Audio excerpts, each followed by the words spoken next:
Welcome to my podcast. Today I'm going to talk about another common case that you can face in the Lab 2 station, or basically in the GP clinical setting. So after you introduce yourself, as we always agreed, double check the patient name, date of birth. You'll ask the patient, how can I help you today? So the patient might say that I'm having this headache which killing me out, and it's been ongoing for a quite long time, and I don't know what's going on, and I don't know what should I do about it. I've been using OTC, paracetamol, Benadryl, ibuprofen, also those which are combined with caffeine, for instance, or those kind of, OTC pills that you can buy from any store or the supermarkets, and sometimes have codeine, and it's not working at all. So you ask the patient, can you tell me more about it, in order to explore and find out what kind of headache is that. So the patient might say, that's it. So you will ask a certain question in order to try to figure out what's the sort of the headache that the patient have. So you might ask, how long ago did it start? Is there a particular time of the day that the headache worse? Say, for instance, early morning or during the day. How's your life? Do you have any stress around your job or the life that you live in? Ask them what sort of things do they do, and ask them if there is any trigger or relief factor for the headache, and if it's associated with the nausea, vomiting, aura, loss of conscious. Ask them if they have any thought, what might be the reason for this headache. It's always you need to ask about eyes, and also ask them if there is any certain maneuver or certain movement while you are, basically standing or lying, if this will increase the headache, and if there is any continuous or steady rise in the headache, or if there is any thing that could raise it, or maybe ask as well if the patient taking any too much caffeine, for instance. So all of that you need to ask in order just to probe around what could be the reason for this sort of headache. And also, it has been found in a study that psychological problem can be the factor and can be managed and benefit the patient with a thorough explanation and your input in order to find the reason for this sort of headache. And mostly underlying headache disorder like migraine without aura can be the reason for this. So I need to ask the patient how many times per day do you have the headache, and per week, and also per month. Ask them if they have a diary for the recording, and tell them to have like a recording diary for their headache, and if there is any precipitating or relief factor, how many per day, and what did they took for that to relieve it. You need to find out if it's a primary or a secondary disorder, so you need to ask specifically about the clinical characteristic, for instance, of migraine. And this includes symptoms like, other than the pain, like aura, impaired concentration, nausea, vomiting, if the pain is throbbing or pulsating, what's the intensity of the pain like, if it's associated with photophobia or phonophobia, which is about abnormal persistent fear of the sound, and if it's exaggerated, as I say, with the movement, and if how long, once it's started, how long it's going to last. Is it like 4 hours, 72 hours? And don't forget about asking if there is any past medical history that's worth knowing. Say, for instance, if the patient has high blood pressure, or there is a family history of migraine, and if there is history of motion sickness or cyclic vomiting as in children, or delayed headache.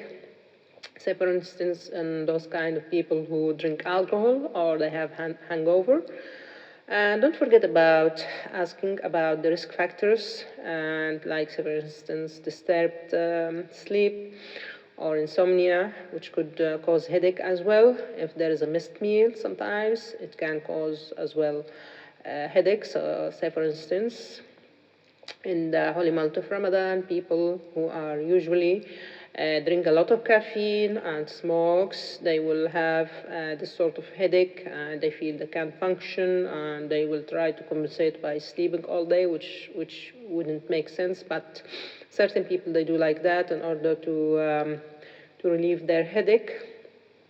And in some women, it can coincide with menstruation, so you need to ask them and ask her if they have any pre or perimenstrual migraine or headache. Also, if it's related, say for instance, certain food like berry cheese and wine, certain people with chocolate, citrus, or relaxation. And ask also if there is any eye symptom, like for instance, redness of the eye, watering, nasal stuffness, rhinorrhea, eyelid swelling or edema, excessive sweating, or any agitation, which all of that will point to a differential called cluster headache or trigeminal autonomic cephalgia. And don't forget, of course, to offer the patient to do a neurological examination, which includes cranial nerve functionality and fundoscopy, just to exclude if there is a raised intracranial pressure, and check also the observation, including the blood pressure, and ask what sort of regular analgesia habit patient do they take, because sometimes there is an element of medication overuse, which includes taking too much paracetamol, simple analgesia for whatever trivial reason, ibuprofen, non-steroidal anti-inflammatory drugs, or taking a lot of caffeine, like tea, coffee, all of that, which entail central nerves pain sensitization. So you need to ask the patient if you can keep a diary for the headache once it's occurring, and the painkiller has been used and frequency of its intake. It has been found that simple analgesia intake by more than half a month, like more than 15 days per month, including triptan, opioid, barbiturate, and compound analgesia, if it has been taken for more than 10 days per month, it will cause something called medication overuse. And in order to tackle the root cause of chronic daily headache, you need to ask those questions and try to narrow it down in order to know what might be the cause, because it has been found that medication overuse is one of the reasons. Also about the caffeine intake. Also ask about general status of the patient, general mental status. For instance, if the patient has psychological issue or mental health issue, like for instance anxiety, depression, what's their sleep like. If it has been found too little sleep or too much sleep can cause headache. We know normally the normal sleeping hours expected to be between 7 to 9 hours, and I did a podcast about this, about the sleep hygiene, because I come across someone who says once it's only 5 hours, and it can't be 5 hours. 5 hours is too little sleep, and the brain won't feel reviving or functional properly with that less hours. Also, if it's too much hour sleep, your brain will be like swollen, and you will feel headache, you feel you're not functioning well. So it's always favorable to monitor the sleeping time, which is between 7 to 9. And also look for physical causes, say for instance, as I mentioned, high blood pressure. If there is obstructive sleep apnea, so ask the patient if they snore, if their partner have noticed that, if they feel like sleepy during the day or during driving on the wheel. And also check the patient body mass index. As has been found, obesity is another cause, stress for life event, and head injury. All of that has been implicated on this kind of thingy.